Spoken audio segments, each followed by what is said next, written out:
Laurel Burns has had a life filled with challenges. She learned early on to rely on her own determination and ingenuity to live in an able-bodied world when she was born with no arms. I don't want to have to depend on other people.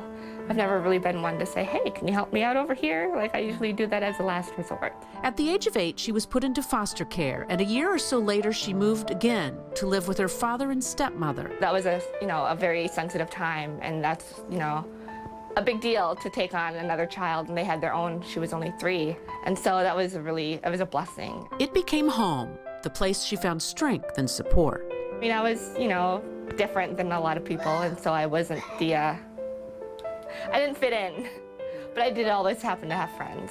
That core group of family and friends encouraged and believed in Laurel, maybe more than she really believed in herself. I've never imagined what it would be like to move away from home and be independent, and that would be scary. But she faced her fear and became a foreign exchange student in Brazil. I remember sitting on the airplane, leaving Madison, and I was like, do I really want to do this right now? Oh my gosh, it was the opportunity of a lifetime. I mean, I learned a foreign language. I mean, I learned Portuguese, and it was amazing, and I made a lot of friends. It was a big deal. She came home a confident young woman, and she would need it because just a few years later, she was about to become a single mom. There was a lot of turmoil at that time. It was just completely scary, terrifying. My parents, they supported whatever decision I made, and they were pretty excited about it.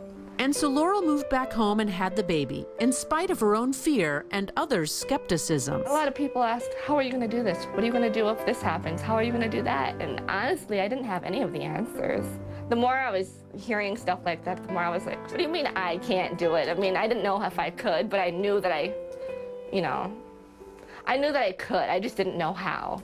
My parents helped me a lot. My stepmom, she was a nurse. She took off work for about a month or 2. And little Noah thrived. Laurel gained confidence as a mom and welcomed a second son, Isaiah. It's beautiful to watch them grow and do all these new things. They're awesome little guys.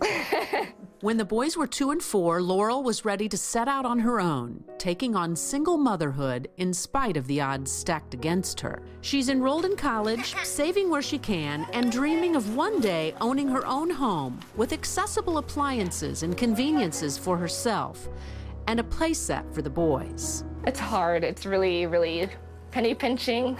But there is a recurring theme to Laurel's life. Difficult does not mean impossible by any means. That goes for raising her boys wherever they live. You want them to turn out independent. And, right now my kids do a lot of things independently. I've kind of taught them if they want to eat breakfast in the morning, like when we're all 3 getting ready in the morning for school, you make your own breakfast. Sometimes I used to feel guilty about it, like my kids have to do more than other kids have to do, but I mean, it builds character. It builds character, and it's something that kids should know how to do. Kids should have to be a part of the family and help out. And really, isn't that what family is all about? Is your mom a good mom?